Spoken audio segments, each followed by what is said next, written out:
32차례 반성문. 이 기자 이게 무슨 얘기죠? 저 요즘 이런 사건만 보면 가슴이 너무 아픈데요. 이제 20대 남녀가 아이를 낳은 뒤에 이 낳은 장소는 이제 화장실이었는데 화장실에 변기 속에 방치해서 숨지게 한 사건이 있었습니다. 이 친모 같은 경우는 20대 여성이죠. 지난해 6월에 이 딸 아이를 출산한 다음에 아이가 계속 우는데도 방치해서 결국 숨을 거두게 했습니다. 이제 아이가 사망하자 이 아기 아빠 20대 남성에게 전화를 해서 범행을 공모했고요. 이 남성의 집 인근에 있는 곳에 사체를 유기했습니다. 이 과정에서 심지어는 이제 사체를 불로 훼손하려고 하기도 했고요. 그래서 결국 영아살해 및 사체 유기 혐의로 기소돼서 재판에 넘겨졌습니다. 아니 왜 이러는 거예요 도대체? 좀 저도 이 정황이 좀 수상하고 좀 심상치 않은데 2018년 말에 두 사람이 연인이 됐다고 합니다. 그래서 연인이 됐는데 다음해 3월, 2019년 3월에 임신 사실을 알게 됩니다. 그런데 5월쯤에 이제 어떤 불법 사이트에서 구매한 것으로 추정되는데 낙태약을 불법으로 구매를 했다고 합니다. 그래서 복용을 해서 일주일 뒤에 아이를 이제 화장실 변기에서 출산하게 됐는데요. 아이를 그 변기에 그대로 방치해서 숨지게 했습니다. 임신 23주 차에 벌어진 일이었습니다. 자 일단 변호사님 1심 지금 뭐 우리 두 기자들이 설명한 내용만 들어봐도 이게 진짜 몹쓸 부모 같은데 1심 재판부 판단 어땠습니까? 일단은 이 아이를 낳는 과정에서 불법 낙태약을 먹고 스스로 낙태한 것 죄 하나에 그다음에 또 하나는 이제 일반 살인죄가 아니라 아이가 태어나면 분만 직후에 산모가 아이를 살해하는 경우에 영아살해죄가 적용이 됩니다. 이제 그래서 이 영아살해죄가 적용이 되면 일반 살인죄보다 형량이 낮아요. 10년 이상의 징역형이 처해지게 되는데 1심 재판부가 이렇게 판단했습니다. 피고인이 스스로 죽어가는 아이를 보면서 방관했다.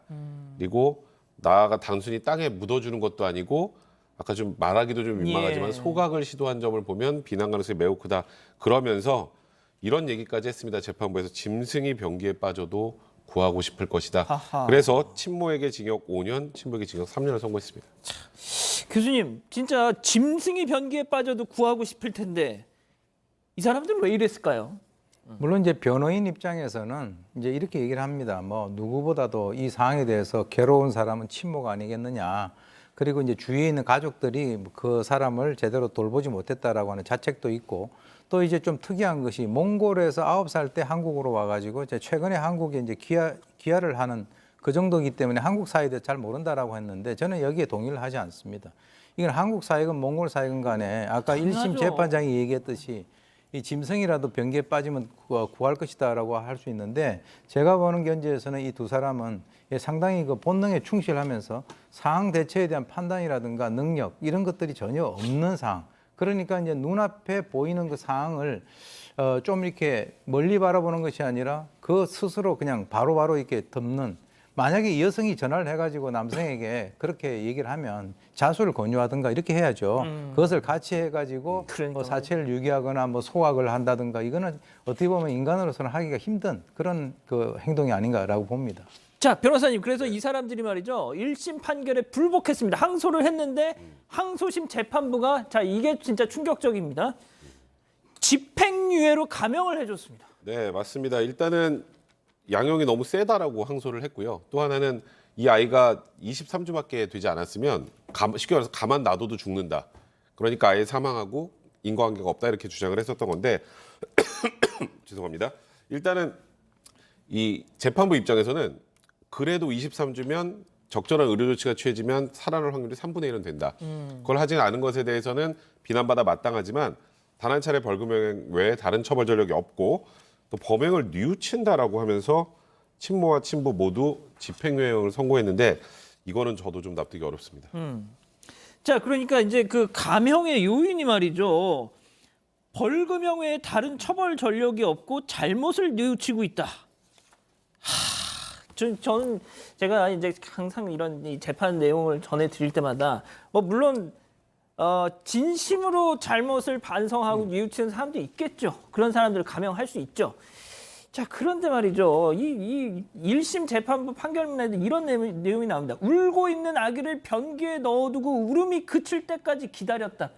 진심 좀 소름 돋지 않습니까? 자 교수님. 이 반성이 진짜 반성일까? 이런 질문을 안 할 수가 없어요.